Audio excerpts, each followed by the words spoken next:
Hi, Kim. How are you doing? I'm well. How are you?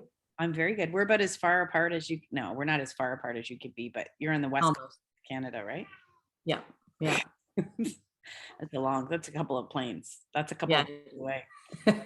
Uh, okay, so just to go back to the beginning for people who don't know, you're a PT, but how did you get involved in the pelvic stuff? It was it your own experience having children? It was. Yeah. Yeah. And I'm actually not a PT. A lot of people think Sorry, that I thought I that's saw okay. that on the back of your book. I'm a personal trainer, which you could also say is a PT, but no, I'm not a physical therapist. So You are a I PT, work very a personal closely. trainer.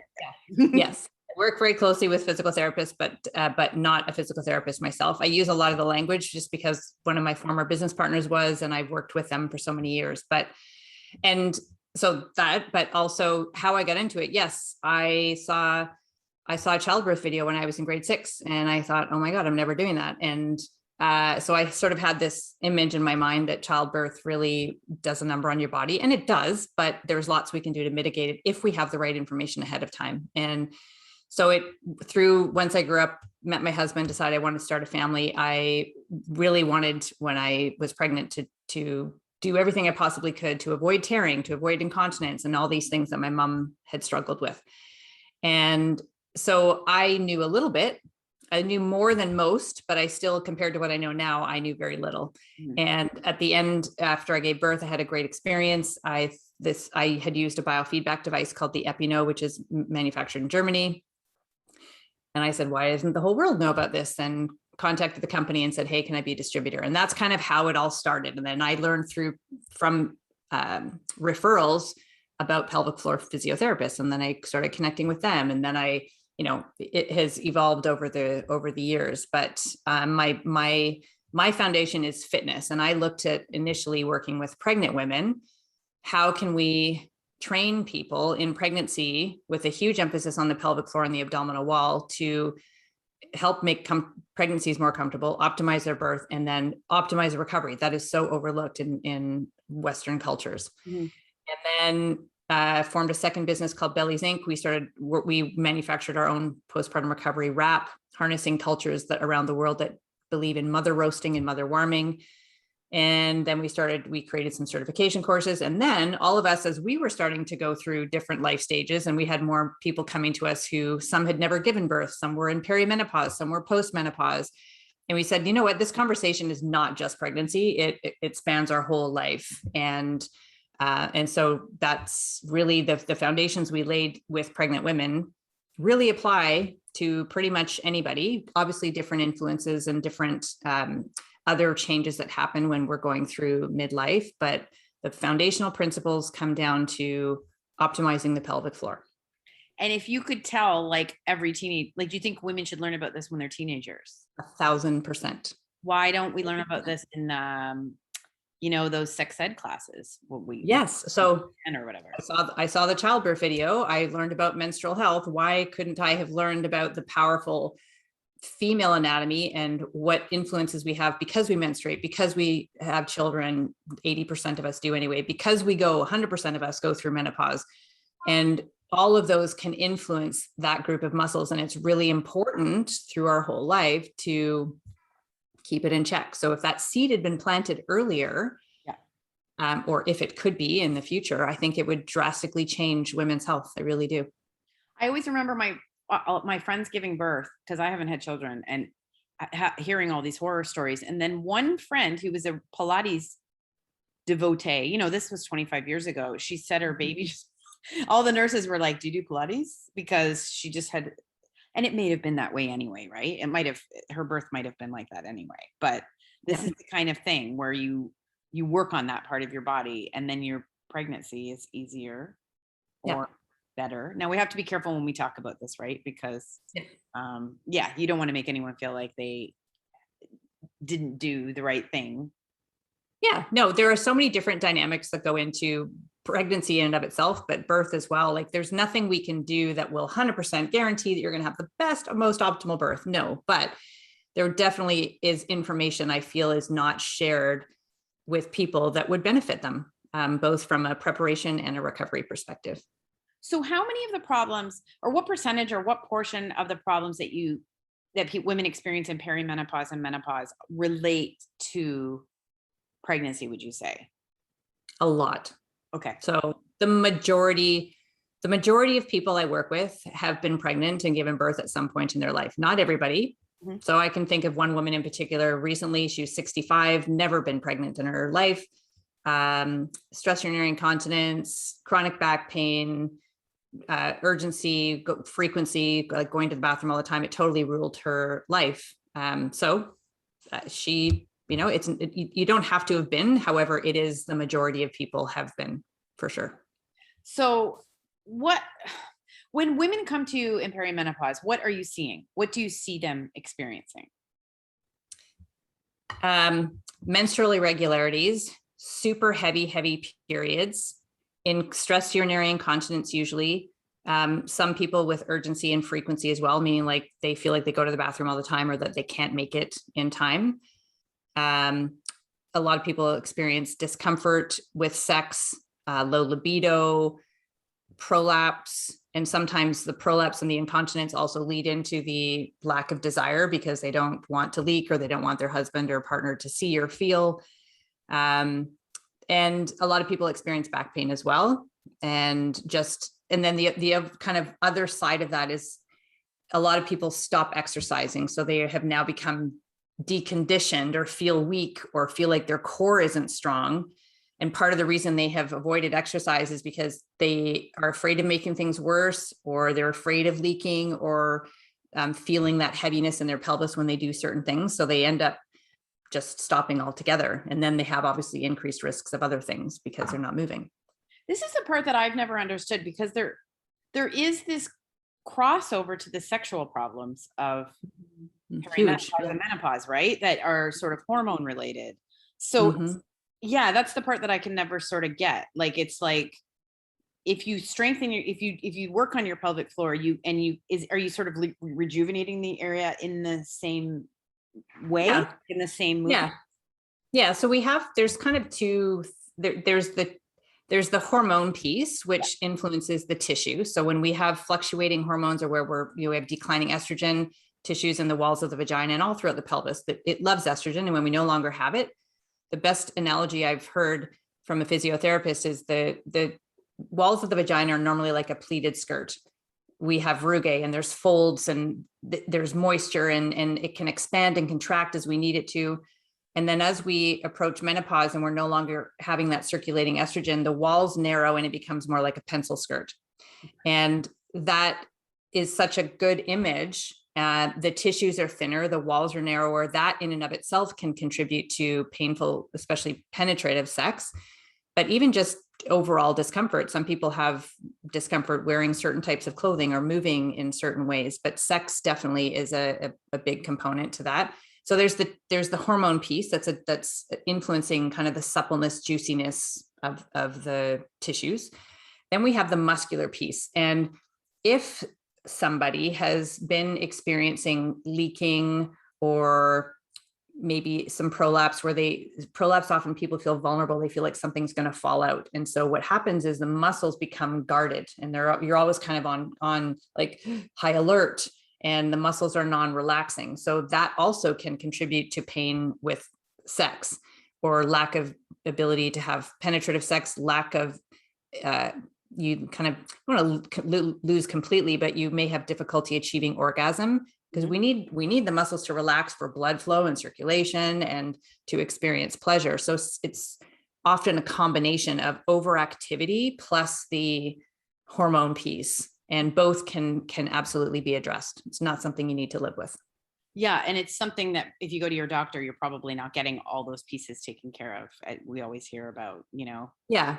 Right. Yeah. And I feel badly, because I feel like the medical community gets a bad rap these days. I think that there's a lot of people bashing them, but we need the medical providers on our team. We absolutely do. However, I do not believe that they're necessarily our first line of defense from a wellness perspective. I think that they are amazing when we need pharma, when we need surgery, we absolutely need them, and they are the best. A lot of what we are dealing with, though, can be addressed without medical intervention.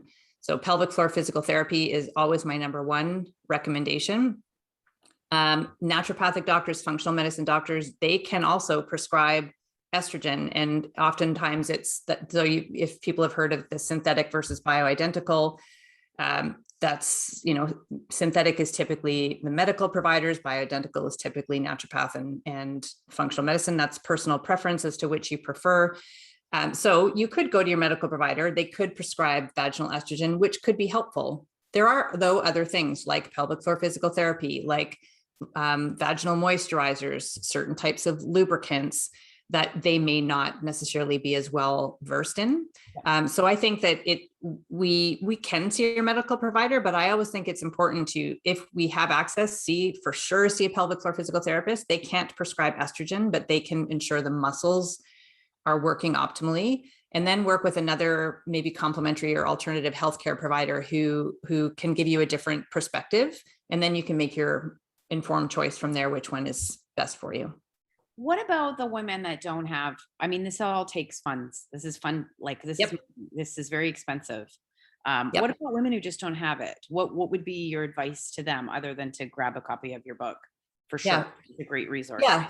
Such a great point. And it's funny, my medical doctor is actually leaving medicine. And what she has recognized, especially over COVID, it kind of exacerbated it. She said, so I'm in Canada, she's in Canada, obviously. And she said, our system has it all wrong. We are paying for sick care. We're not paying to keep people well.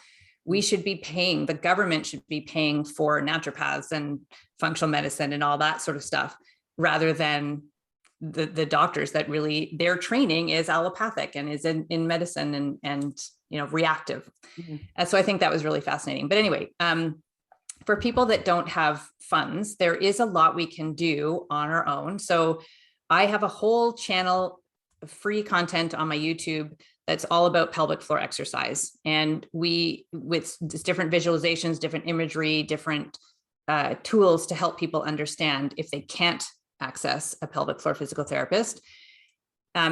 Physical therapy involves them using their fingers to evaluate internally. Okay. We have fingers, so we can use that, our own biofeedback, right? We can insert 1 or 2 fingers into our vaginas, and we can see, when I do a Kegel exercise, can I feel a gentle hug of my fingers? Can I feel like there's a sort of a drawing up? And then do I let that go? If we happen to have a partner, they will have fingers. If it's a male, they'll have a penis. They're not going to argue with that, right? So we have other ways. There's also, again, this takes a bit of money, but there are biofeedback devices. I always say, if you can afford $150 to $200, put that towards a physio, not towards a device. Oh, okay. Yeah, for sure. Because the trip to the physio will be more valuable, you think. So tell me about these devices, because they are cropping up all over the place. Yeah. What's your take on them? Because it's tempting. Yeah. It's so tempting to just say, well, I'll just get the app and I'll get the device, and yes. Yeah. And it's all, and I market stuff too. Marketing is meant to give people information to make them buy a product. And some of the marketing can be very compelling and send messages that make it seem very easy, like you just have to sit back and, some of them say that they do the work for you. So there's electrical stimulation devices, there's biofeedback devices, all sorts of different ones. And they can play a role. They can be valuable for sure. However, if the user, meaning the person, me or you or whoever, is not doing pelvic floor exercise correctly. So in the case of electrical stimulation, you don't need to, you insert it and it is sending some stimulation to the muscles. So yes, you could argue that person wouldn't necessarily need to know how to do them, but there is benefit to doing them by yourself. But with the biofeedback, you have to contract against the device in order to register it onto the app and play the video game that they provide. Yeah. And there are people who use inner thigh squeezes. There are people who squeeze their glute muscles. There are people who bear down, and that increase in pressure can still register on that device as a contraction. So it can sometimes perpetuate poor form in some people. And so then they go, oh, I tried that and it didn't work. So is it because the user wasn't doing it correctly, or, or maybe you actually need more relaxation, not more activation. in your pelvic floor. So that's why seeing a professional, if you can at all scrounge up 130 to 150 bucks, and even if all you could do is get one assessment, at least you then have an understanding of what your pelvic floor needs and how to contract and relax your muscles. And then from there, you can pursue the free options to help support that. Okay. Because even in your book, when you talk about doing Kegels, right? Like I've always been scared of doing them. First of all, I'm lazy. 20 years ago, I was like, I should start doing these. This would be good to do now. And then I have had it's been on my mental list of things to do for 20 years. So also, why don't women do them? Like, am I not the only one who's like this? I'm You're sure. not the only one. No. Why? And Why can't you just do it? You don't even have to do anything else. Like you can do it. Well, yeah, like, yes. So I say the same, like if we knew the importance of them and how effective they really could be, I think people would be more apt to do them, but we haven't been told, and we haven't been taught how to do Kegels. We haven't been told how important the pelvic floor is. And then as we get older, we're fed messages that that's just what happens. It's just part of being a woman. And so we're just saying, well, okay. And then when people try them, so maybe they've finally gone to seek help, and usually it's their GP, and the GP says, go home and do your Kegels, and they go, okay. And then they try to do them. But again, if they're not doing them correctly, they're not going to work. Yeah. And if you have overactivity in the pelvic floor and you do more activity type work, especially if it's more squeeze type things, it's going to make things worse. And then people give up because it's like, it doesn't work. Right. And so I think a big part of it is lack of education about the importance of pelvic floor function and the exercises, lack of training and teaching how to actually do them.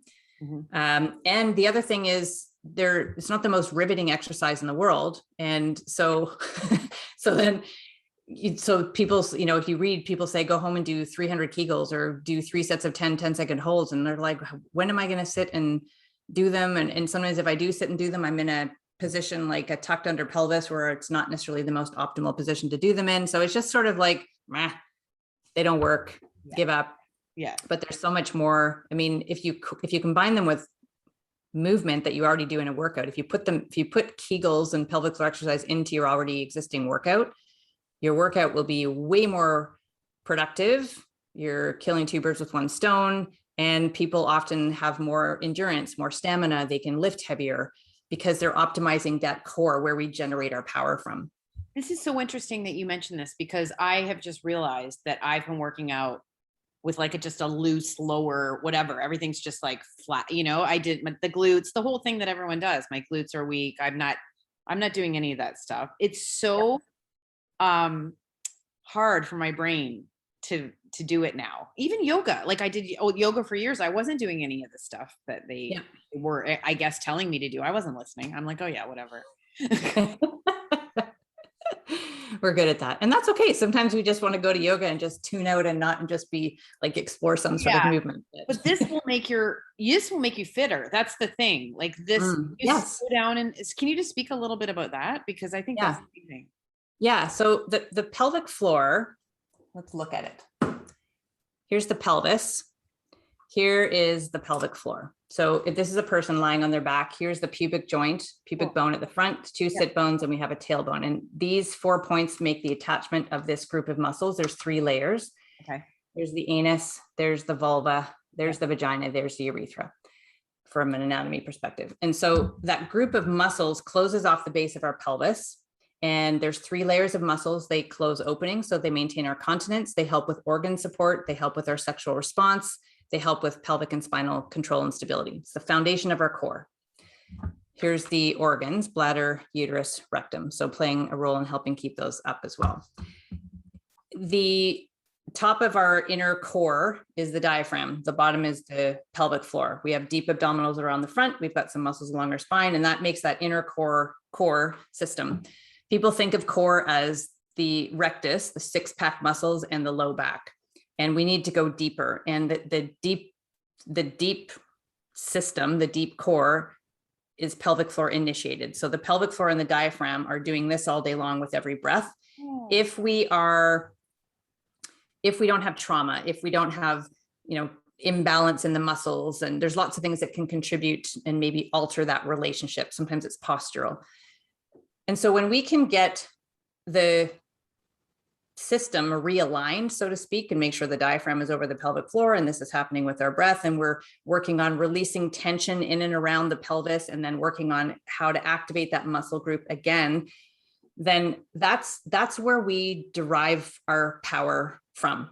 Our core is what we need to have strong to help with managing all the other little movements and stuff that we do out throughout the day. Mm-hmm. So if our pelvic floor is not in its most optimal position, so to speak, or function, maybe we have incontinence, so we have a little bit of guarding happening. Maybe we have some shifting of the organs, so we have some guarding. Maybe we have a lot of laxity. We don't have a lot of power there, so we lack sensation and support. Then there are going to be other muscles that are going to come in to try to help out with that stabilization if the pelvic floor isn't doing its job. And so then what we should be using for other exercises are being sort of taxed to help manage maybe some lack of control within the central unit. Does that make sense?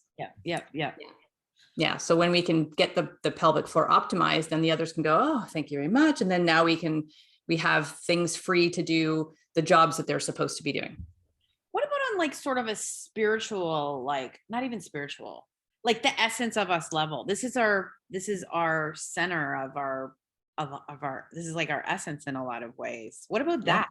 Like, what's your opinion about that area being weak and strengthening it? Like how that can impact your overall life? 1,000,000,000% it does. So you can go into chakras. So our root chakra, our sacral chakra, I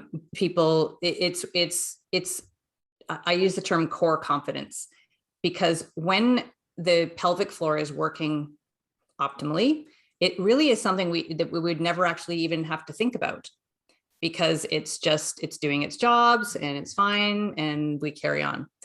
If it's not working as it should, so if we are experiencing leaking or a prolapse or pain with sex, it becomes a distraction that gets in the way of all the other things that we do in our life. And it can interfere with our confidence. It can interfere with our sense of self, our security, our joie de vivre, our willingness to participate in social interactions, like our creativity. That's a source of creativity that we have there. And so when it's not, when we have some sort of distrust for it, or maybe we feel, a lot of people use the word, I feel like my vagina is broken. There can be a disconnect. Mm-hmm. So it absolutely influences every other aspect of our lives. So again, when we come back in and we understand the function, we understand some of what maybe habits we have that have contributed to some of the challenges that we are in control of changing or altering. When we understand how to connect the breath, that can help calm the system. When we understand and appreciate the need to relax and release tension, not be like all the time, then again, it's kind of like the core being, the core frees up other muscles to do their job. The core also frees up our mind and our capacity to participate and be present. Wow. Does that make sense? Yeah. And you're just moving through the world as a sort of more whole, you're more connected, right? We're so you see women who've been walking around, but cut off from like the head, and even cut off from our heart half the time, a lot of us, right? So you don't even get down to you don't even get down there. Yeah, totally. And that can be for many reasons. There could be trauma in the past. Mm-hmm. It could be long-lasting pain from a fall from snowboarding when they were a teenager that they've never quite felt the same after. And so we are very, especially as women, we're very good at just sort of, well, we're fine. We put a band-aid, we're fine. We carry on. We tend to everybody else. And we sort of ignore these little things that, if we really, again, if somebody had provided us this education ahead of time, or information and awareness ahead of time, then we could say, I think 6.5 to 7 years is the average that a woman will wait to seek help for a pelvic floor challenge. And I think men probably would wait 6 minutes, maybe, right? Like if something was wrong with their pelvis, or they weren't able to have sex, or they felt, they would take action right away. Whereas, women, it's just like, we're fine. And we just tend to everybody else as I would say stereotypically, but I do see a lot of it. Yeah. What we're hearing more about how adverse childhood experiences are impacting your perimenopause experience. And I'm wondering, so many women have had at least some kind of sexual trauma by the time we get to this age. And Mm-hmm. again, like the adverse childhood experiences, you didn't have to be chained up to the radiator in the basement. It could just Mm-hmm. be, your regular parental stuff can stick with you. I'm Mm-hmm. wondering what you think about, because I think we've almost all had some sort of situation that's left. Like, what's your take on that? Am I Yeah. right?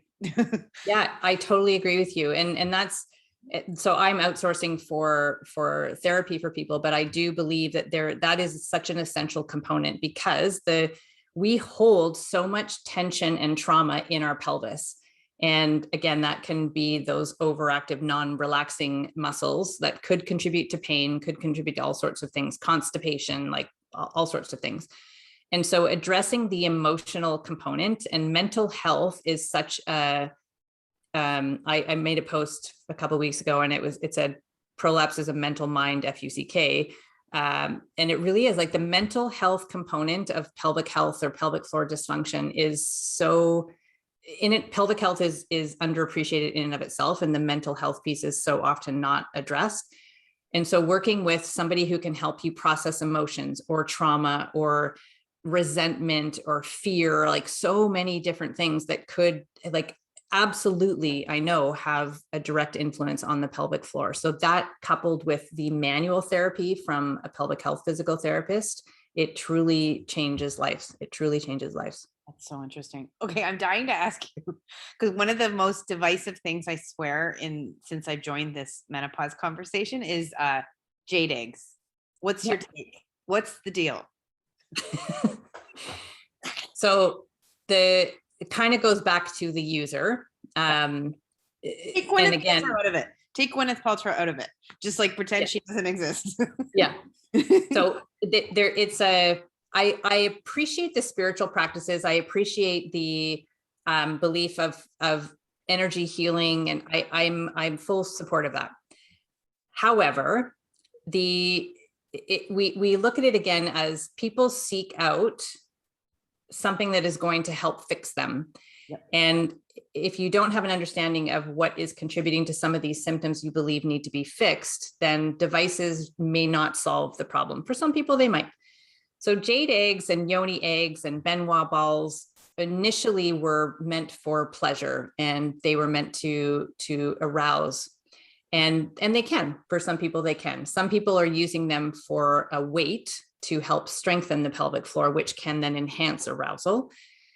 The challenge with the stones or the crystals that are often used is they're very porous, and often they don't have a string attached to them either. So you put this jade egg or stone or crystal into your vagina, and if it's not cleaned impeccably, you're at much greater risk of infection. So there's a lot of physios who see a lot of people using jade eggs who have infection. That's one piece. But also, if there's nothing to remove it, the instruction that's given to people to remove it is to bear down. Yeah. And that can be so damaging to the pelvic floor. Wow. So if you're going to use something, make sure it has a string that you can remove on your own, that you don't have to push to get out. So, and then the other thing too, is some of them will say, some of the instruction provided with some of these products is to put it in and then walk around and do things. And what can happen then is the pelvic floor is asked to hold on to something. And especially people who may have a bit of laxity, they really have to hang on hard. And so again, it could exacerbate overactivity in the pelvic floor. I like the ones that, and whether it's, again, I don't necessarily promote jade eggs. I like more the silicone weights. Secret Whispers has one. Kegel Bell has one. Like Intimate balls Rose that go inside the yeah. There's different shapes. Some are balls. Some are like little eggs, almost like egg shaped, but narrower. So I like silicone better, and I like a dynamic training. So I like that you, like the Kegel Bell, for instance, you put it in, and the weight actually hangs outside of the body. So the egg part is not necessarily weighted. And so that dynamic movement is something you need to respond to. And you can put it in and do some contractions and then take it out. And then you can put it in, do some contractions, take it out. So I like a bit more of a something that's encouraging a contract and relax rather than just a hold while you move around. Right. Yeah. So again, if you have however much money to invest in an egg, invest in a physio first, and then potentially get it. Yeah.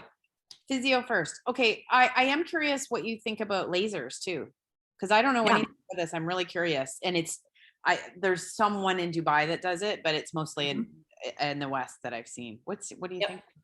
There's tons of new vaginal rejuvenation therapies that are really, really beneficial for some people. So there are lasers, there are radio frequency devices, there are heat and kind of light therapy. There's different types and lots of them. So you have to do your research and look at the different clinics and understand what is the device you have, what is the technology of what you're using, and what will it address. So there are some that are meant for incontinence. There are some that are helpful for stimulating collagen that can help with sensation and sexual wellness. There are some that can help with dryness. Some can maybe do both.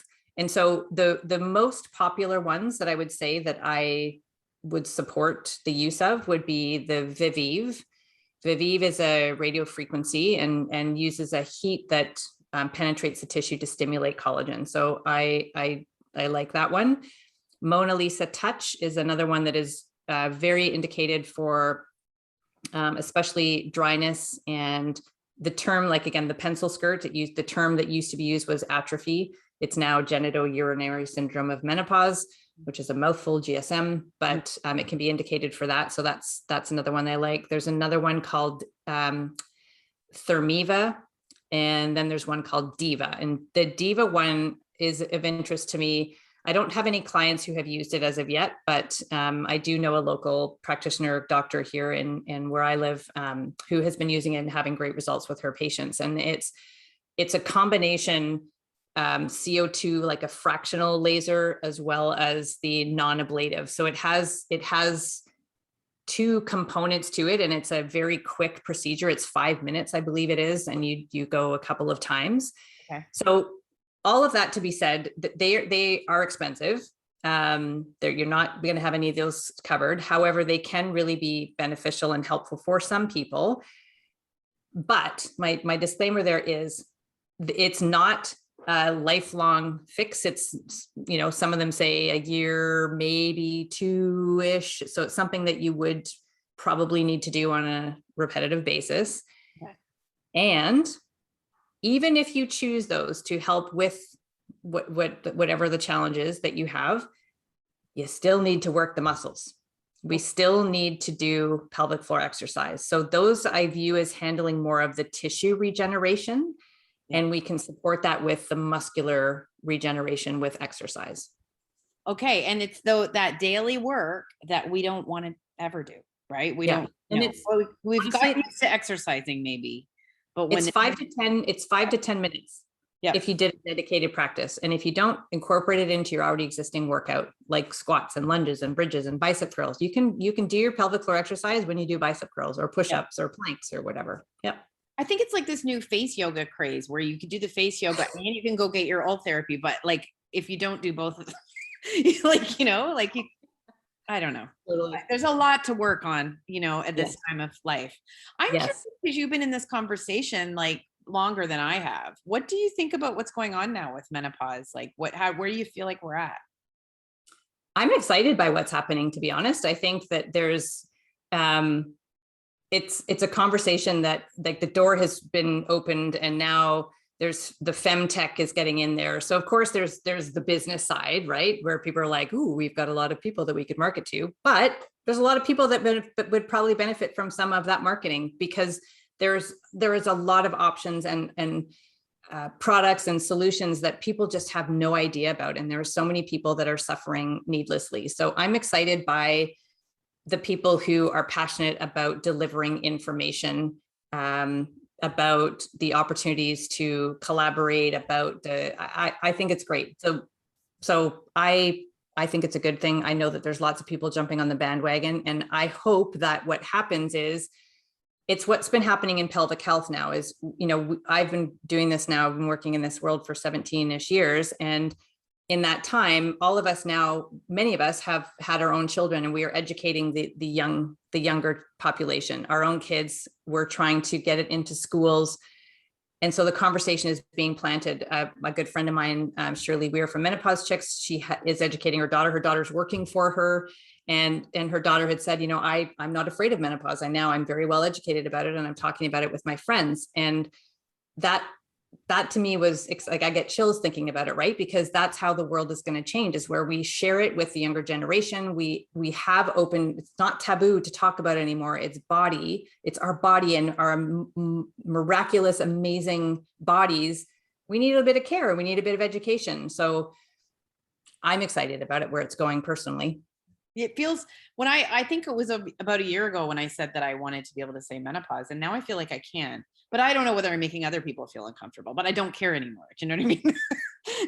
You know what? And that's not like, I think we live in it's a challenging time with regards to everybody being, am I going to offend somebody with this?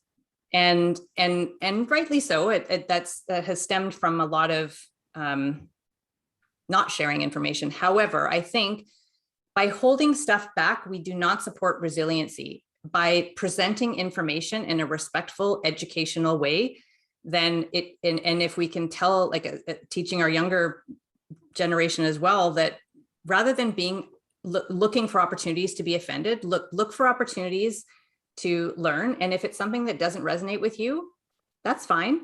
Close the book, close the door, click out, and move on to the next one. Right. And so I think I say vagina. Some people don't like the word vagina. It's a normal anatomical term, as is menopause.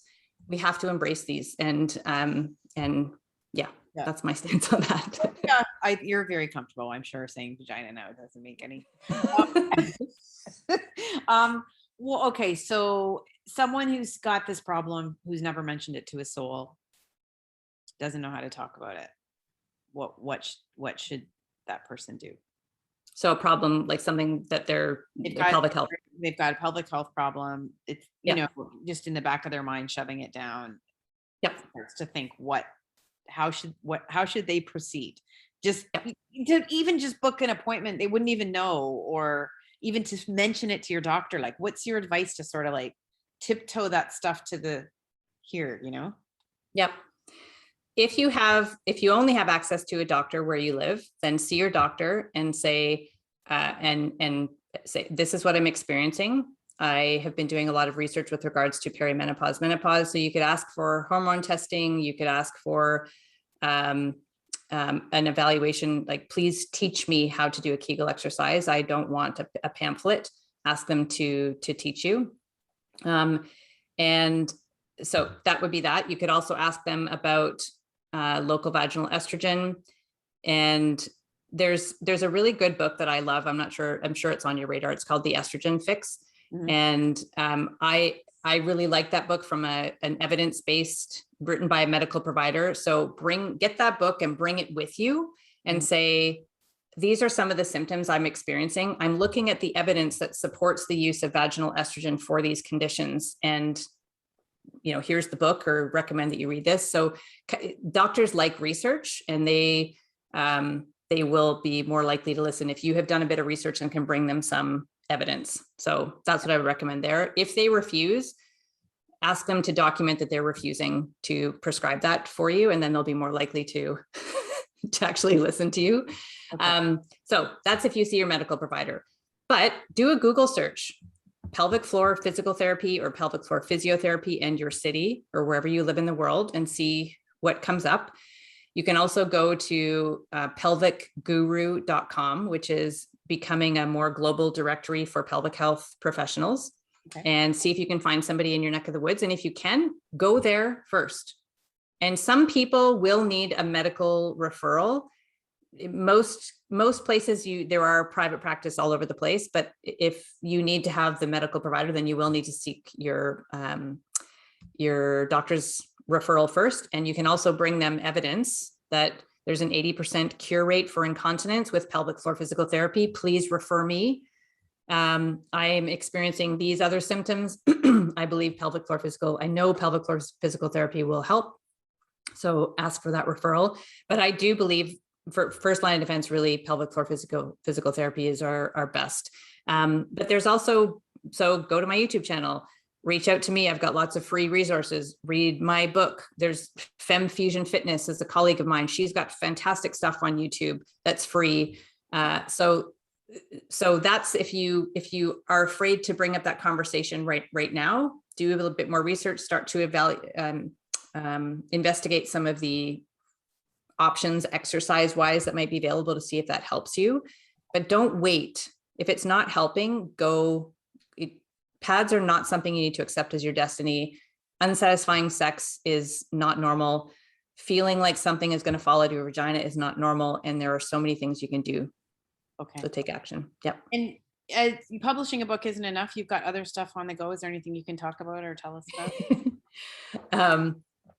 I'm launching an app. So one of the most popular programs that I have is called the Buff Muff Challenge. And it is a 28-day pelvic floor fitness, whole body approach to pelvic floor fitness. And people love it. People are getting great results. However, it's a third party company who's amazing. I love working with them, but in terms of ongoing support for these people who want continued access, it's not the right platform to use. So I'm going to build my own app that will have the challenge and all the other stuff that I do in one place, so people can access it on their phone, because we live with our phones now. And yeah, so I'm excited about that. That'll happen in November. And the other thing I'm working on is the surgery piece. So a lot of times when people have been experiencing pelvic floor dysfunction, they will, again, right now, first line of defense, typically they go to their doctor, and sometimes doctors will refer on to a urogynecologist, and drugs and surgery are offered. And sometimes those are needed. And sometimes surgery is absolutely the best option. What I hear though, from people who I know who have had surgery, some of my clients, is they wish they had known this. Nobody told me this. I wish I didn't even know what questions to ask. I didn't know how to prehab. I didn't know how to rehab. And I had pelvic surgery in December. So I had a type of organ prolapse called a rectocele, which they're very difficult to improve or eliminate. I had it for 9 years, and it just got to the point where it was interfering with the quality of my life. And I chose to have surgery for it after trying all conservative methods.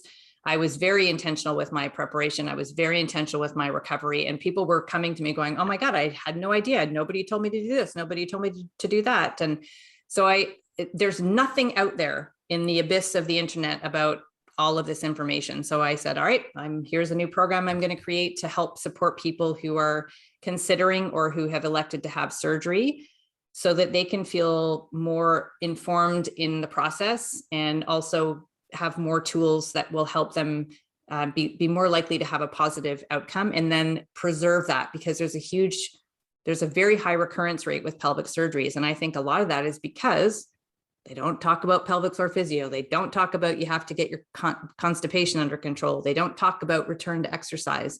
Right.